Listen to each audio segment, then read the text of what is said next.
Жогорку кеңештин депутаты Кундузбек Сулайманов жакында кулаган тик учакты калыбына келтирүү үчүн мамлекеттик кызматкерлердин бир күндүк маянасын которууну сунуштады. Эл өкүлүнүн айтымында бул каражатка Ми-8 оңдоп же жаңысын алуу керек. Акчанын бир бөлүгүн каза болгон учкучтун үй бүлөсүнө, жаракат алгандарга жардам катары берүүгө чакырды. Ал депутаттар дагы бир күндүк айлыгын бөлүшү керек деп эсептейт. Бирок добушка койгондо сунуш өтпөй калды. Биздин тик учагыбыздын ишке жараксыз болуп калганы бул өтө өкүнүчтүү нерсе. Биздин коргоо министрлигине дагы бул чоң жоготуу деп эсептейм. Ошондуктан жалпы мамлекеттик кызматкерлердин бардыгынан бир күндүк маянасын чогултуп, чегерип берип, ошол тик учагыбызды кайра ордуна калыбына келтирүү же болбосо башка тик учак сатып алууга сунуш кылат элем. Бизде четте калбашыбыз керек. Мен урматтуу кесиптештер, сиздерге сунуш кылат элем. Ушул жана жабыркагандарга дагы, каза болгондорго дагы Жогорку кеңештин бир күндүк айлык маянасын чегерип берип, ушуларга материалдык жардам берип. 2 ай мурда аскердик авиациянын мурдагы кызматкери Рустам Журобаев тармактагы коррупция боюнча айтып чыккан. Анда ал тик учактарды оңдоп түзөөгө бөлүнгөн болжолдуу 6 миллиард сумма жең ичинен кымырылып кеткенин, аскердик тик учактар оңдоодон толук өтпөй калганын айткан. Коргоо министрлиги аталган кызматкер менен соттошуп келет. Мурунку жылы ремонттан берген. Эми азыр ошол тик учак менен Өзбекстандан кече жакында алдык. Ошону салыштырып көрсүн. Мына башкы кол башчыны Садыр Нуркожоевичти жана УКМК жетекчиси Камчыбек Кыдыршаевичти алдап жатышат буларча.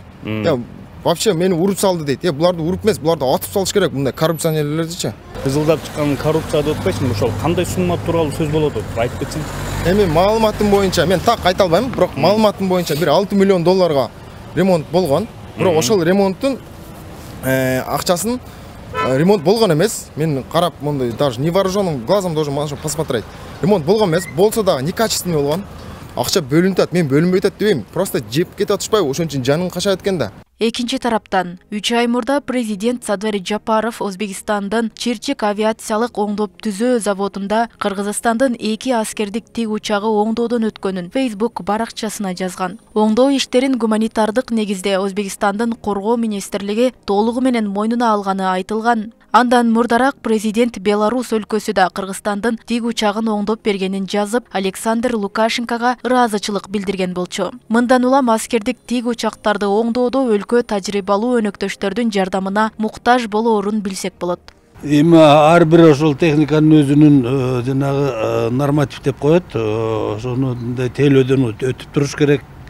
Жанагы мындай колдонулуп, орусча айтат го, учение деп коет. Ошолорду өткөрүп туруш керек. Ошондо кандай деңгээлде колдонобуз, ошондо бири билинет. Анан кийин ар бир ошол техника сөзсүз бир өзүнүн убагы келгенде тейленип, жаңыланып туруш керек. Бул ошо процесс ошондой.